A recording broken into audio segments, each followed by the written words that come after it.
नमस्कार दोस्तों, Andaman travel walk के एपिसोड 14 में आप सभी का स्वागत है। दोस्तों, अभी सुबह के 7:30 बज रहे हैं और हम अपने होटल से बाहर आ चुके हैं।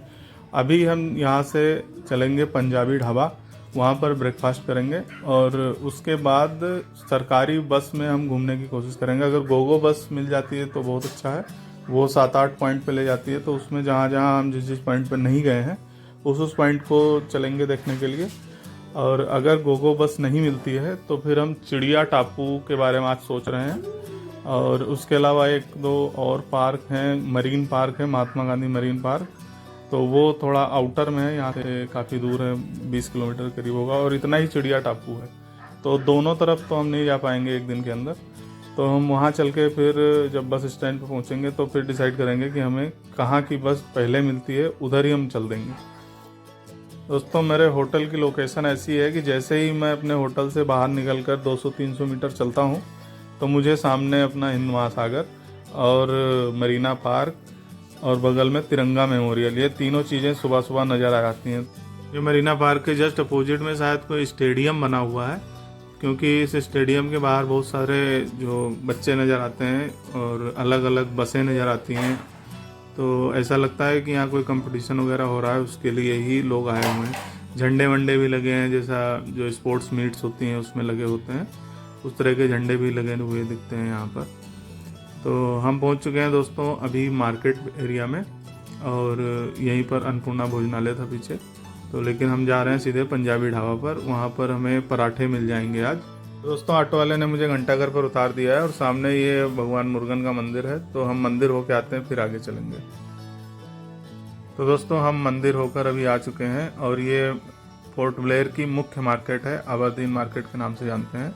यहाँ से ये सीधी रोड गई हुई है, आगे जाके मोहनपुरा बस स्टैंड है और इधर पीछे की तरफ घंटाघर बना हुआ है और दोनों तरफ आप दुकानें देख सकते हैं। तो यहाँ पर आपको स्कूटी अगर लेना है तो यहीं पर मिल जाएगी, 2-3 दुकानें घंटाघर के आसपास में ही हैं। और आगे वो दूर आप देख रहे होंगे महात्मा गांधी जी की एक स्टेचू आगे लगी हुई है, और वहीं पर बगल में एसबीआई का बड़ा सा शायद पोर्ट ब्लेयर का या अंडमान का मुख्यालय होगा, बड़ा है काफ़ी वो कार्यालय। और उससे पहले ही बाएं हाथ पर 2 होटल हैं छोटे, जिसमें समोसे वगैरह मिल जाते हैं शाम के समय।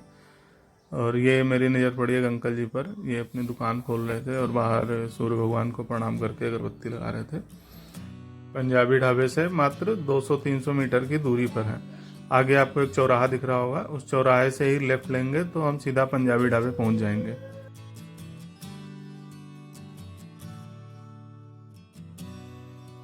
यहाँ पर एक आर्मी कलर की स्कॉर्पियो खड़ी है, सेना की गाड़ी लग रही है, इसका जो नंबर प्लेट है वो देखकर। और ये मार्केट चेन्नई से या दिल्ली की अपेक्षा थोड़ी सी महंगी है, इसलिए आप अपने जो आवश्यक वस्तुएं हैं वो वहीं से खरीद कर चलें तो ज़्यादा अच्छा होगा। यहाँ से आप हैंडीक्राफ्ट वगैरह, जो समुद्री उत्पाद वाला चीज़ें होती हैं, जो समुद्री उत्पादों से बनी होती हैं, उसकी अलग अलग दुकानें हैं, समुद्रिका नाम से ही है। तो वो चीज़ें यहाँ से यादगार के तौर पर लेके जाएं। बाकी जो कपड़े, चप्पल, पर्स, ये सारी जो चीज़ें हैं वो सभी चीज़ें आप वहीं से खरीद के लाएँ तो ही बेहतर है, क्योंकि यहाँ पर थोड़ा सा रेट ज़्यादा है, बहुत ज़्यादा अंतर नहीं है। और ये दोस्तों पुलिस कार्यालय है, कार्यालय उपाधीक्षक। तो उपाधीक्षक का कार्यालय इसके मार्केट के बिल्कुल बगल में ही है। और सामने एक पार्क था, जिसमें पहले ब्लॉग में मैंने आपको दिखाया था, ये वाला पार्क, जिसमें कुछ कुछ कार्यक्रम होते रहते हैं।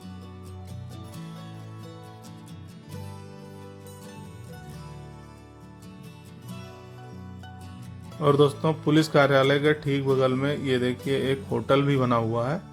तो अगर बिल्कुल मेन मार्केट में आपके रुकने की इच्छा हो, पंजाबी ढाबा इस जो होटल विजय लिखा हुआ है इसके पीछे ही है।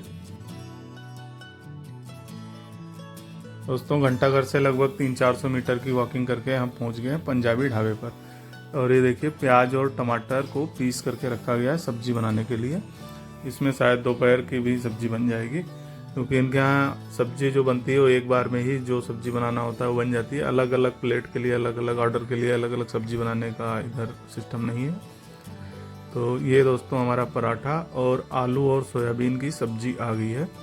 ये 50 रुपये का एक पराठा है और आलू की सब्जी के साथ में है, या फिर आप दही अलग से भी ले सकते हैं।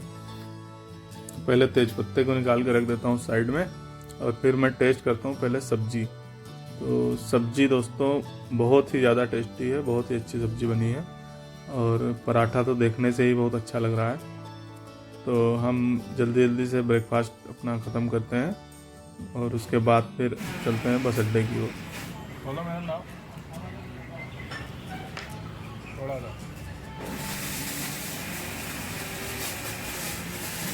तो दोस्तों हम पंजाबी ढाबे से ब्रेकफास्ट करके आ गए हैं बाहर और दो पराठे खाने के बाद में ऐसा मन हो रहा है कि फिर से जाके सो जाएं। यहाँ से बस अड्डा 300 मीटर 400 मीटर की दूरी पर होगा, तो हम पैदल ही चलते हैं वहाँ तक और रास्ते में मैं आपको आसपास की मार्केट एरिया दिखाते हुए चलता हूँ। दोस्तों पंजाबी ढाबे पर आपको लिमिटेड विकल्प मिलेंगे, बहुत ज़्यादा प्रकार की सब्जियाँ नहीं मिलेंगी, लेकिन टेस्ट बहुत अच्छा होगा। तो हम वापस चौराहे पर आ गए हैं और ये एक रथान मार्केट करके है, इसके अंदर बहुत सारी मार्केट है और दो तरफ से इसका निकास है। तो छोटी छोटी दुकानें इसके अंदर बहुत सारी बनी हुई हैं और ये मेन रोड है जो घंटाघर से सीधी आती है। ये गांधी पुतला सामने आप देख रहे हैं। और ये दोस्तों दो होटल हैं जो मैंने आपको बताया था कि यहाँ पर स्नैक्स वगैरह मिल जाते हैं, जैसे समोसा शाम के समय। तो मैं भी यहाँ से थोड़ा, और ये सामने अपोजिट में ही बस स्टैंड है। तो आज का प्लान जो हमारा है वो आउटर का ही है, चिड़िया टापू या फिर मेरिन नेशनल पार्क। तो हम यहाँ से कुछ स्नैक्स पैक करवा लेते हैं, वहाँ पर पता नहीं क्या मिले ना मिले। दोस्तों स्नैक्स पैक करवा कर हम आ गए हैं बस स्टेशन के अंदर। गाड़ियाँ तो बहुत सारी खड़ी हैं, लेकिन हम तलाश कर रहे हैं गोगो बस की जो लाल रंग की होती है और एक पीछे की तरफ खड़ी हुई है। लाल मतलब केसरिया रंग की होती है, ऑरेंज कलर की। तो एक पीछे की तरफ खड़ी तो है, लेकिन वो कब जाएगी पता नहीं। मैं आपको अंदर ये आ गया हूँ बस स्टेशन के अंदर जो इंक्वायरी है वहाँ पर, और ये गोगो बस का टाइमिंग लगा हुआ है, ये आप पॉज करके पढ़ सकते हैं। तो हम यहाँ पर लगभग 20 मिनट से खड़े हैं दोस्तों, और कई सारी इलेक्ट्रिक बसेस तो निकली हैं, लेकिन गोगो बस एक भी नहीं दिखी है। एक बस पीछे खड़ी थी, लेकिन जब मैंने पूछा तो पता चला कि वो चार्जिंग पे लगी हुई है और वो आज नहीं जाएगी। तो ये चिड़िया टापू की बस जा रही थी, तो हम उसी में सवार हो गए हैं और हम चलते हैं अब चिड़िया टापू।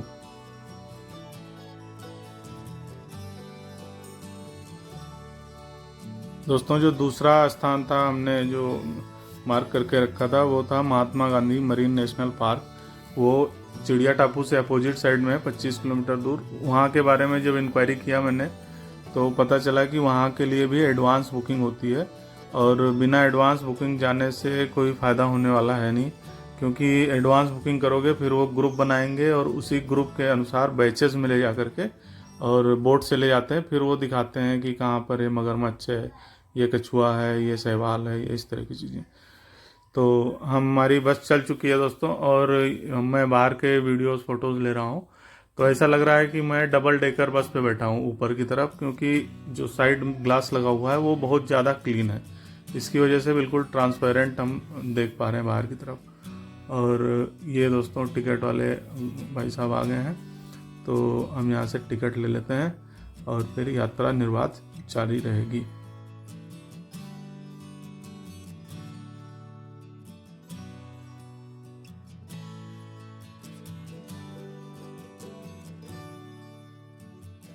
इलेक्ट्रिक बस से यात्रा करते हुए जो पोर्ट ब्लेयर की खूबसूरती है या अंडमान की खूबसूरती है, उसको देखने का एक अलग ही आनंद है। जैसे अभी हम मार्केट एरिया में हैं, जैसे ही अभी मार्केट एरिया से बाहर निकलेंगे जहाँ से जंगल शुरू होगा या चिड़िया टापू के लिए जाने के लिए जो रास्ता है वो भी समुद्र के किनारे किनारे ही होके रोड बनी हुई है। तो जब हम वहाँ पर पहुँचेंगे तो अलग ही एक दृश्य प्राप्त होगा। तो वो बहुत ज़्यादा रोमांचक होता है कि आप समुद्र के किनारे चल रहे हैं और एक तरफ जंगल है और दूसरी तरफ समुद्र है। और अब हम पहुंच चुके हैं दोस्तों एयरपोर्ट के सामने। एयरपोर्ट के अपोजिट साइड में इस तरह का बिल्डिंग्स बनी हुई हैं।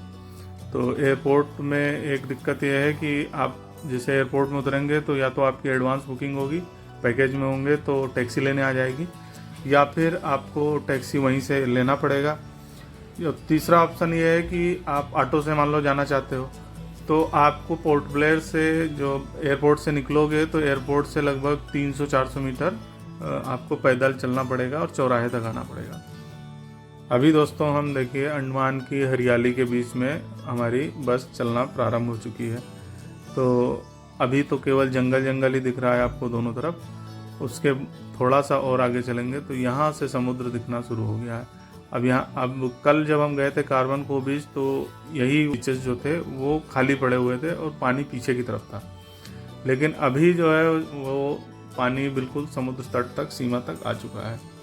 अब ऐसे दृश्यों के बीच में मान लो आप पर्सनल कार से या स्कूटी से जा रहे होंगे तो आप कितनी बार रुक रुक के कहाँ कहाँ फ़ोटो खींचोगे, उसका कोई लिमिट नहीं है।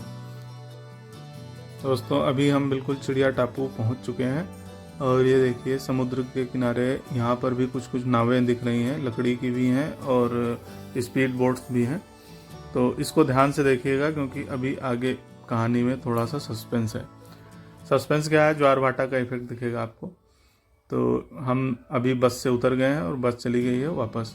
तो मैं ज़रा आपको समुद्र के बिल्कुल किनारे चल के दिखाता हूँ। ये देखिए दोस्तों, पानी में बिल्कुल रफ्तार नहीं है और मतलब रफ सी नहीं है। तो आज जहाँ पर भी वाटर स्पोर्ट्स वाली एक्टिविटी हो रही होंगी वो सारी संचालित हो रही होंगी पोर्ट ब्लेयर के अंदर। और ये आप बस दृश्य देखिए यहाँ का चिड़िया टापू का कितना अच्छा है।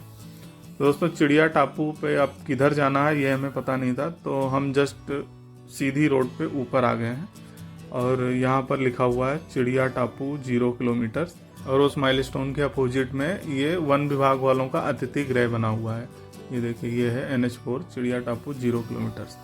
अब यहाँ पर देखने वाला क्या है ये हमें अभी पता नहीं है, तो हम आसपास में किसी से पूछ के देखते हैं। और ये छोटी सी पगडंडी गई हुई थी आगे की तरफ, ये फेंसिंग है वो कटी हुई है और नीचे बीच नज़र आ रहा है। ये देखिए दोस्तों, और इसके बगल में हमारा ध्यान गया एक पार्क नुमा कुछ संरचना थी, इसके अंदर ये सीमेंटेड पगडंडी बनी हुई है।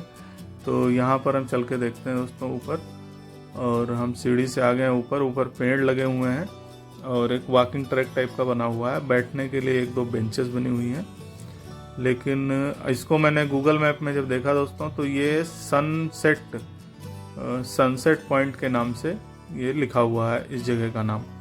तो संभवतः यहाँ पर लोग सनसेट देखने के लिए आते होंगे क्योंकि ये जगह ऊंचाई पर भी है और यहाँ से व्यू देखिए बिल्कुल जो चारों तरफ हम देख रहे हैं तो कहीं पर कुछ अड़चन नहीं है। और सामने दूसरे आइलैंड भी दिख रहे हैं लेकिन यहाँ पर भी लोगों ने कचरा फेंक रखा है। तो इस साफ़ सफाई का थोड़ा ध्यान रखें जब भी आप कहीं इस तरह पर इको टूरिज्म की वाली जगह पर जा रहे हैं, क्योंकि यहाँ पर साफ़ सफाई वाले अगर आएंगे भी तो करेंगे कैसे? ऊपर से बोतल नीचे फेंक दिया झाड़ियों में तो उसको उठाने में कितना एफर्ट लगेगा, कैसे उठाएगा कोई? तो ये है दोस्तों देखिए सामने यहाँ के नज़ारे। अब चलते हैं नीचे की तरफ और किसी से पूछते हैं दोस्तों। तो मैं आया तो था पूछने के लिए लेकिन तभी मुझे ये बोर्ड लगा हुआ नज़र आ गया। तो इसमें चिड़िया टापू बायोलॉजिकल पार्क का एक एड्रेस लिखा हुआ है, एड्रेस क्या एरो बना हुआ है चिड़िया टापू बायोलॉजिकल पार्क का। तो उसी तरफ हम चलते हैं और ये देखिए दोस्तों नारियल के 2 पेड़ लगे हुए हैं, एक इस साइड में लगा हुआ है और एक ये अपोजिट साइड में लगा हुआ है। लेकिन अगर आप नारियल तोड़ भी लोगे तो उसको काटोगे कैसे? पहली बात तो तोड़ना ही बहुत मुश्किल है। तो गाड़ियाँ इधर से आ रही हैं तो मुंडा पहाड़ तो इधर ही है, क्योंकि जो टूरिस्ट को ले जाने वाले टेम्पो वगैरह हैं तो वो एक बार चौराहे पे रुके थे। मैंने उनसे पूछा था मतलब ले चलने के लिए कि जो फेयर बनेगा वो मैं दे दूंगा, लेकिन उन्होंने बैठाया नहीं, पर बताया उन्होंने कि मुंडा पहाड़ यहाँ से 2-3 किलोमीटर और आगे है और वहाँ पर बीच भी है। तो पहले तो मुझे लग रहा था दोस्तों कि बहुत ज़्यादा दूर होगा यहाँ से, लेकिन 2 किलोमीटर है। अगर आप पैदल जाना चाहें तो भी जा सकते हैं। मतलब अगर आप सोलो ट्रैवलर हैं और बस से आए यहाँ तक और फिर आगे पैदल जाना चाहें तो जा सकते हैं। और ये अभी हम पहुँच चुके हैं दोस्तों। ये जो गाड़ी आ रही है ना वो सीधा रास्ता गया हुआ है मुंडा पहाड़ और मुंडा बीच की तरफ। तो यहाँ पर भी 4-5 गाड़ियाँ बाहर खड़ी हुई हैं। और चिड़िया टापू तो वैसे इटनरी में भी कवर रहता ही है जो हम पैकेज लेते हैं। और ये सामने बना हुआ है चिड़िया टापू बायोलॉजिकल पार्क। तो हम चलते हैं इसी के अंदर और 1-2 घंटे जो लगेगा वो लगा के इसको देखते हैं इसके अंदर क्या क्या जानवर हैं और फिर चलेंगे यहाँ से वापस। दोस्तों मैंने एंट्री टिकट ले लिया है और एंट्री टिकट लेके मैं अंदर आ गया हूँ। यहाँ पर बैटरी ऑपरेटेड ई रिक्शा भी है, तो ई रिक्शा का टिकट आपको अलग से लेना पड़ेगा। और ये दोस्तों इसका मैप बना हुआ है कहाँ पर कौन सा जानवर का बाड़ा है और ये ई रिक्शा खड़ा हुआ है। तो मतलब हम सही टाइम पे आ गए, क्योंकि ई रिक्शा वाले जो थे उन्होंने कहा कि भाई 2-4 मिनट भी लेट होते तो मैं खाना खाने चला जाता, और मैं शायद संभवतः लास्ट आदमी हूँ जो लंच के पहले आया हूँ। उसके बाद में काउंटर बंद हो गया था, तो हमने ई रिक्शा ले लिया दोस्तों और हम आगे ट्रेवल कर रहे हैं। और ई रिक्शा से दोस्तों हमें बताया गया है कि आधे घंटे में हम पूरा आपको जैविक उद्यान घुमाकर वापस मेन गेट पे छोड़ देंगे। तो ये संभवतः जंगल ही है, उस जंगल के अंदर बस रोड बना के और बाड़े बना के, मतलब एक भी पेड़ को बहुत ज़्यादा क्षति या जंगल को बहुत ज़्यादा क्षति नहीं पहुंचाई गई है। तो जो पहला बाड़ा आया है दोस्तों वो चीतल हिरन का बाड़ा है, और आप देख सकते हैं दूर दूर उनके झुंड खड़े हुए हैं बहुत दूर, और आसपास में कोई भी हिरन नज़र नहीं आ रहा है। और ये भी एक सीढ़ी नुमा बनाया हुआ है कि मतलब लेयर बाय लेयर जो बनाते हैं, तो इसी तरह से ये साइट सीइंग कराते हुए लेके जाएंगे। मतलब 2 मिनट आप किसी स्टॉप पे रुको, देख लो, फोटो खींच लो, और उसके बाद फिर ई रिक्शा चल देगा। रास्ते में जो पदयात्री हैं उनके लिए इस तरह के हट बने हुए हैं जिसमें आप बैठकर विश्राम कर सकते हैं। और अगर आप दोस्तों पैदल घूमेंगे तो पैदल घूमने में लगभग 2 से 2.5 घंटे का समय लगेगा, क्योंकि ये पूरा जो ट्रैक है वो 2 किलोमीटर के आसपास का है। तो 2 किलोमीटर की ट्रैकिंग करने में आपको बाड़ा भी देखेंगे आप, तो उसमें लगभग 2 से 2.5 घंटे आपको लग जाएंगे। दोस्तों ये जो अगला बाड़ा आया है ये बंदरों का बाड़ा है, और बंदरों के बाड़े के जस्ट अपोजिट में ये बार्किंग डियर का बाड़ा है। तो हम उतर के आपको बंदर और बार्किंग डियर तो दिख नहीं रहा है क्योंकि वो जंगल में छिपे होंगे। ये दोस्तों बंदर बैठे हुए हैं इसके हट के नीचे, और ये उनका पूरा बाड़ा है। चारों तरफ ये खाई खोदी गई है जिससे वो कूद कर बाहर ना जा पाए। और यहाँ से फिर हम चलते हैं आगे। आगे दोस्तों सफाई का काम प्रगति पर है, झाड़ू लगाया जा रहा है। तो झाड़ू तो सीमेंटेड पोर्शन पे ही लगा सकते हैं। ये देखिए दोस्तों, ये बहुत पुराना पेड़ लग रहा है और इसकी ऊंचाई भी काफ़ी अधिक है। इसके बगल में एक बोर्ड भी लगा था, उस बोर्ड का मैं फ़ोटो नहीं ले पाया।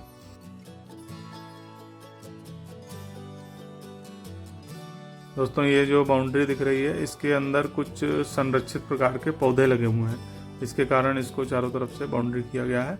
और उसके सामने ये वॉकिंग ट्रैक भी बना हुआ है जो पदयात्रियों के लिए है।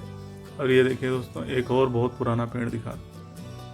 तो ये जो पुराने पेड़ हैं जो संरक्षित किए गए हैं उसके आसपास में कोई ना कोई बोर्ड लगा है जिस पे लिखा हुआ। और ये दोस्तों 8 लोगों को ले जाने वाली गाड़ी खड़ी हुई थी। तो अभी दोस्तों जहाँ पर मुझे उतारा है यहाँ पर पूरा कबूतरों का बाड़ा है। ये देखिए दोस्तों, एपिडेमिक स्पीशीज, ये जो कबूतरों की विलुप्त प्राय प्रजातियां हैं उनको यहाँ पर रखा गया है, जिसमें अंडमानी कबूतर भी हैं, निकोबारी कबूतर भी हैं, और इस तरह के टोटल 4-5 बाड़े बने हुए हैं यहाँ पर। तो मैं एक एक करके आपको जो बोर्ड लगा हुआ है, क्योंकि हम वैसे तो पहचान नहीं सकते, जो बाड़े के बाहर इस तरह के बोर्ड लगे हुए हैं जैसे निकोबारी पिजन, और उसका साइंटिफिक नाम भी लिखा हुआ है। तो इस तरह से मैं आपको एक एक बाड़े में लेके चलता हूँ।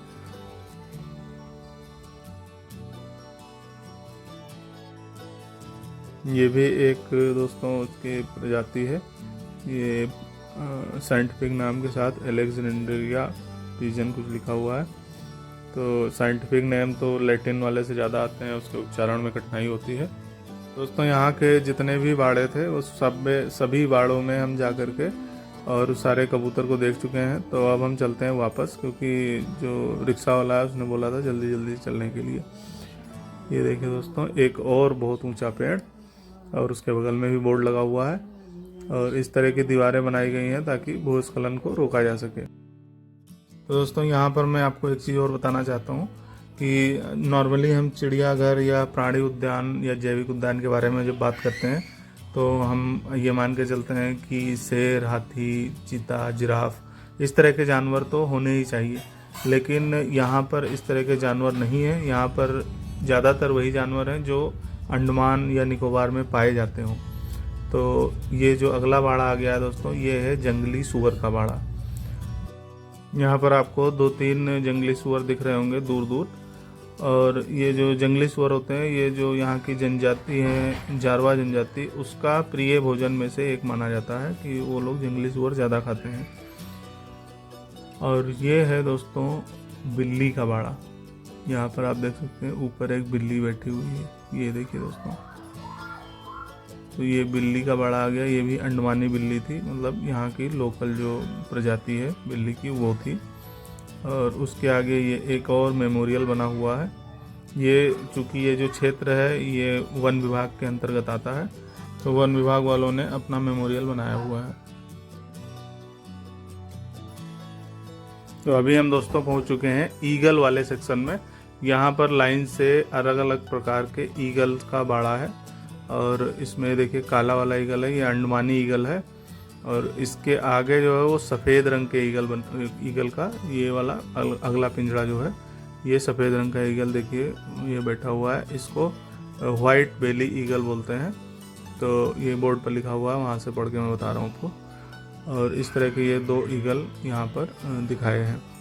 तो अब हम चलते हैं दोस्तों और आगे, क्योंकि अभी यहाँ से जो हमारा रिक्शा खड़ा है वहाँ तक हमें पैदल जाना पड़ेगा।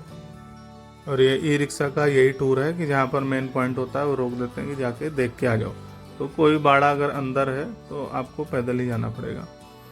और अब दोस्तों हम अगले पड़ाव की ओर चलते हैं।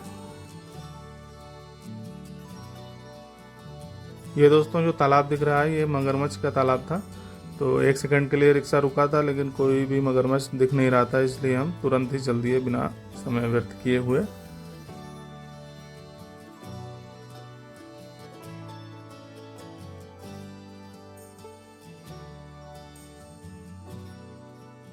ये दोस्तों अगले स्थान पर हमारा रिक्शा रुका है और हम नीचे जाकर देखेंगे, क्योंकि ये पानी वाली गो का स्थान है। तो पानी वाली गो दिखती है कि नहीं दिखती है, क्योंकि वो मिट्टी के कलर की होती है। तो मिट्टी के कलर की होने की वजह से अगर वो कीचड़ में बैठी हुई है तो वो दिखेगी नहीं, आप कितना भी कोशिश कर लें। तो हम देखते हैं प्रयास करके कि दिख जाए। तो ये उसका बोर्ड लगा हुआ है और ये दिख तो रही है दोस्तों। ये देखिए लेटी हुई है मगरमच्छ की तरह। तो हमें दिख गई है ये, क्योंकि ये कीचड़ में नहीं है, ऊपर की तरफ बैठी हुई है। तो अब यहाँ से दोस्तों चलते हैं आगे। इसके अलावा 2 स्थान और थे, खारे पानी के मगरमच्छ और मीठे पानी का मगरमच्छ, लेकिन वो दोनों ही मगरमच्छ हमें दिख नहीं रहे थे, तो समय व्यर्थ करने का कोई फ़ायदा नहीं था। हम पहुंच गए हैं अभी वापस निकास द्वार पर। और ये पूरा ट्रिप कंप्लीट करने में हमें लगभग 35 से 40 मिनट लगा है। और यहाँ पर एक लॉकर भी रखा हुआ है दोस्तों, जहाँ पर आप अपने बैग आपको जमा करना ही है, कंपलसरी है बैग जमा करना। और अपना चाबी आप लेके जाइए, वापस आकर आप अपना बैग वापस ले लीजिए। तो आ गए दोस्तों अब हम घूम करके पूरा जैविक उद्यान। और पूरा प्राणी उद्यान घूमने के बाद जब हम बाहर आए तो यहाँ पर दोस्तों आम कटे हुए मिल रहे थे। ये देखिए अभी एक आम का प्राइस 100 रुपये है, काट कर नमक लगा कर देने का। तो हमने यहाँ पर एक भी आम नहीं लिया और हम चल दिए हैं आगे। तो दोस्तों अब आपके आंखों के सामने है मैजिक, समुद्र का मैजिक। ये अगर आपको याद होगा तो ये सारी नाव अभी पानी में तैर रही थी। मैं इधर पुराना वीडियो चला देता हूँ बगल में। देखिए पूरी की पूरी नाव जितनी है सब की सब अभी मिट्टी के ऊपर आ गई हैं, यानी पानी पीछे जा चुका है। तो ये ज्वार और भाटा का जीवंत उदाहरण आपके सामने प्रस्तुत है। मैं आपको दूसरे एंगल से भी दिखा देता हूँ, जिस एंगल से मैंने आपको अभी बीच दिखाया था। और ये सामने कुछ लोग काम कर रहे हैं, जब हम आए थे उस समय भी ये लोग काम कर रहे थे कुछ। तो इनके पास जरा चलकर देखते हैं कि मतलब ये लोग क्या करने की कोशिश में है, क्योंकि ये जाल वाल लेके हैं। तो जरा बात करते हैं इनसे।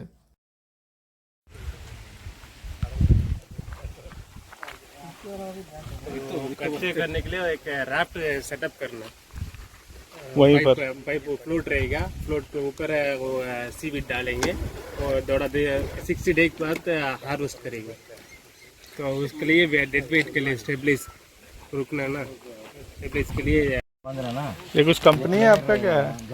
We are from ministry of earth science, national institute of ocean technology of institution, main branch in Chennai. Here we have you are from? I am from. तो दोस्तों ये लोग जो काम कर रहे थे वो सारे सरकारी कर्मचारी थे, मिनिस्ट्री ऑफ अर्थ साइंस की तरफ से। तो ये लोग सी बीड यहाँ पर उगाएंगे और फिर उस सी बीड को national institute of fashion technology को बेचेंगे और फिर उससे कुछ कुछ कॉस्मेटिक प्रोडक्ट बनते हैं। तो उसमें जो नारंगी रंग का गोला रखा हुआ था वो ऊपर तैरता रहता है, जिससे पता चले कि यहाँ पे आपने सीवीड डाला था। और जो नीचे सीमेंट वाला गोल गोल पहिया क्या आकार का था वो नीचे ज़मीन में पड़ा रहता है, तो वो ऊपर नारंगी वाले को रोक के रखता है कि वो बह ना जाए पानी के बहाव में। वो देखिए दोस्तों, सफ़ेद रंग का जो दिख रहा है ये प्राइवेट वाला शिप है जो बहुत छोटा सा है, लेकिन पानी पीछे चला गया है तो ये अभी मिट्टी में पड़ा हुआ है।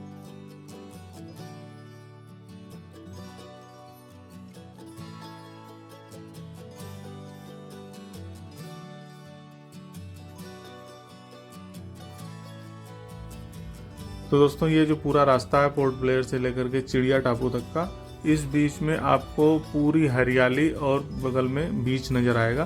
तो अगर आपको अच्छा फ़ोटो शूट करना है और या अच्छी रीलें बनानी है जो कि आपका प्राकृतिक वातावरण में हो, प्राकृतिक पृष्ठभूमि में पीछे जंगल या बीच या पानी की लहरें, इस तरह के पृष्ठभूमि में रखकर बनाना हो, तो ये बहुत ही आइडियल है ये लोकेशन। पूरा 10-15 किलोमीटर का ये पूरा जो रास्ता है, कहीं पर भी आप रुकेंगे तो आपको लगेगा हाँ यहाँ अच्छा है, लेकिन बशर्ते सूरज का जो दिशा हो वो आपके अनुकूल होना चाहिए। तो इसके लिए आपको स्कूटी से आना पड़ेगा, क्योंकि आप अगर बस से बार बार उतरेंगे तो 1 घंटे में के बाद ही अगली बस मिलेगी। मतलब हर 1 घंटे में पोर्ट ब्लेयर से चिड़िया टापू के लिए बस जाती है। तो वो शायद आपका काम 15 मिनट में हो जाए तो फिर 45 मिनट आपको इंतज़ार करना पड़ेगा। इसलिए आप जब भी इधर आएँ तो फ़ोटोशूट के लिए तो स्कूटी से या फिर प्राइवेट ऑटो या टैक्सी करके आएँ। ये है दोस्तों बंकर बीच। सामने आपको एक बंकर नज़र आ रहा होगा, इसी बंकर के कारण इस बीच का नाम बंकर बीच पड़ा हुआ है। दोस्तों मैं चलती हुई बस में शूट कर रहा हूँ, इसलिए जहाँ जहाँ पर कुछ इस तरह के बिंदु आते हैं जो मुझे बताना और दिखाना होता है तो उसको मैं स्लो मोशन में शूट करता हूँ, ताकि आपको भी वो चीज़ें दिखें तो समझ में आए। दोस्तों अभी हम वापस पहुँच चुके हैं बस स्टैंड, और बस स्टैंड से हम आ गए हैं बाहर। सामने होटल तंगराज है, वहाँ से हमने समोसे पैक करवा लिए हैं। ताज़े समोसे बन रहे थे, लेकिन हम इनको खाएंगे होटल चल के, क्योंकि काफ़ी थकान हो चुकी है। हम लोग लगभग 10 बजे के आसपास बस पकड़ के गए थे चिड़िया टापू, और अभी बज रहा है 4:10। तो काफ़ी थकान हो चुकी है, तो हम चलेंगे वापस होटल और वहाँ समोसा खाकर फिर थोड़ा आराम करेंगे, और 6:30 या 7 बजे हम वापस मरीना पार्क के लिए निकलेंगे।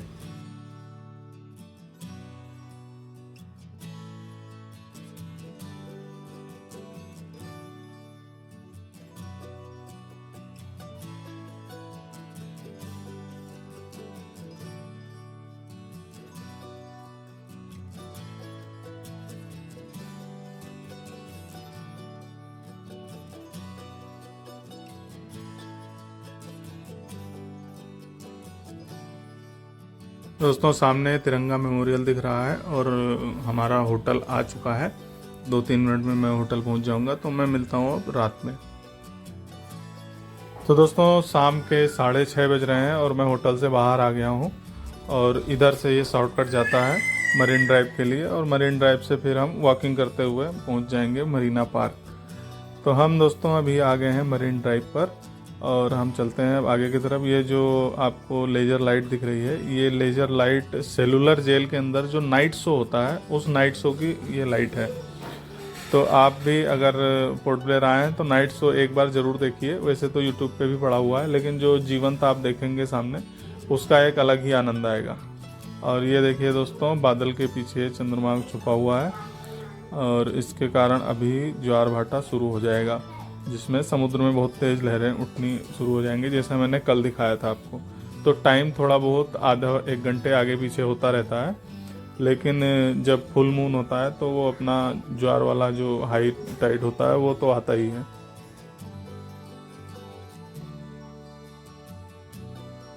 और इसका मैं अभी आपको उदाहरण दिखाता हूँ। देखिए दोस्तों, समुद्र का किनारा आपको सूखा लग रहा होगा। ये दीवार है जिस पे लोग बैठे हुए हैं, बेंच नुमा इसमें आकृति बनी हुई है, और ये धीरे धीरे करके वेव्स आ रही हैं। अभी 1 घंटे बाद अगर आप इस वेव्स को देखेंगे तो ये काफ़ी तेज़ हो जाएंगे और दीवार में टकराने लगेंगी। ये है दोस्तों एक बंकर, जो कल की वीडियो में भी मैंने दिखाया था थोड़ा सा 1 सेकंड का। तो आज इसको मैं आपको डिटेल में दिखाता हूँ। कि ये बंकर का उपयोग 1943 वाले युद्ध में हुआ था, जो जापानी और अंग्रेज़ों के बीच में, हम लोग भी, भारतीय भी शामिल थे, उस युद्ध में हुआ था। उस समय का ये है। तो इसकी ज़रा डिज़ाइन देखिए, ये अभी तक मतलब बहुत ज़्यादा कोई जंग नहीं लगा है। ये 2 बैरल आगे की तरफ निकली हुई हैं और इस तरह के ये सीढ़ियाँ बनी हुई हैं ऊपर चढ़ने के लिए। और संभवतः ये चलता भी होगा, पहिए वहिए लगे होंगे उस समय, मोटर लगी होगी, अंदर इंजन लगा होगा, लेकिन अभी तो ये स्टैटिक रूप से खड़ा है। एक ये दरवाज़ा बना हुआ है, लेकिन ये सारे दरवाजे ब्लॉक हैं, शायद वेल्डिंग से ब्लॉक किए होंगे या फिर कुछ और मटेरियल से, लेकिन एक भी दरवाज़ा अभी खुल नहीं रहा है। और पीछे की तरफ ये 2 पल्ले बने हुए हैं, मतलब एक निकास द्वार है। तो ये कुछ इस तरह का है। यहाँ पे भी ये चढ़ने के लिए सीढ़ी बनी हुई है।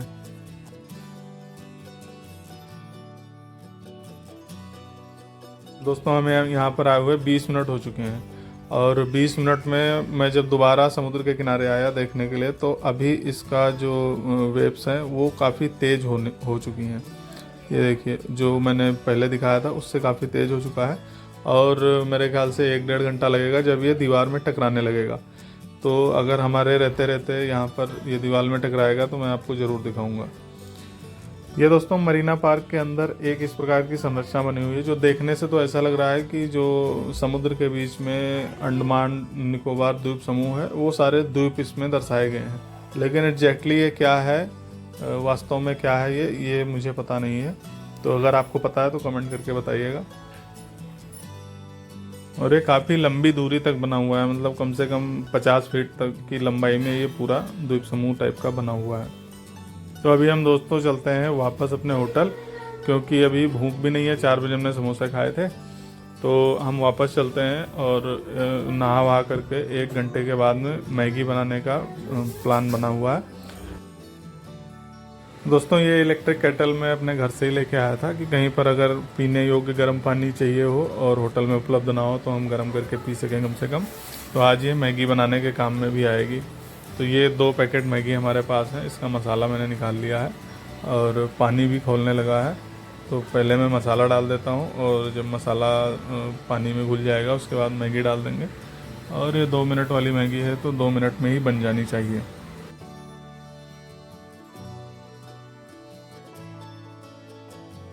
तो पानी खोलने लग गया है दोस्तों मसाला डालने के बाद भी, और मसाला अच्छी तरह मिल भी गया है। तो इसमें मैं मैगी मिला देता हूँ, और क्योंकि मैगी मिलाते ही फिर इसको चलाना पड़ेगा, नहीं तो नीचे ये चिपक सकता है। और चिपक ही जाएगा क्योंकि नीचे से फ्लेम, इसका जो नीचे जो इसकी प्लेट लगी है वो बहुत तेज़ गर्म होती है। इसी वजह से इसमें जल्दी से पानी गर्म भी हो जाता है। लेकिन पानी गर्म होने तक तो ठीक है, लेकिन जब हम कुछ पका रहे हैं तो उसमें उसको घुमाते रहना ज़रूरी है। तो हम मैगी खाकर दोस्तों सो जाएंगे और हम आपको मिलेंगे अब सुबह 5:30 बजे, जब हम एयरपोर्ट के लिए निकलेंगे। आज की रात हमारा पोर्ट ब्लेयर में आखिरी रात है। तो दोस्तों, आप इस वीडियो को लाइक करके शेयर कर दीजिए, और चैनल पर नए हैं तो चैनल को सब्सक्राइब कर लीजिए। और मिलते हैं अब हम आपको सुबह। आपके सपोर्ट करने के लिए बहुत बहुत धन्यवाद। Good night.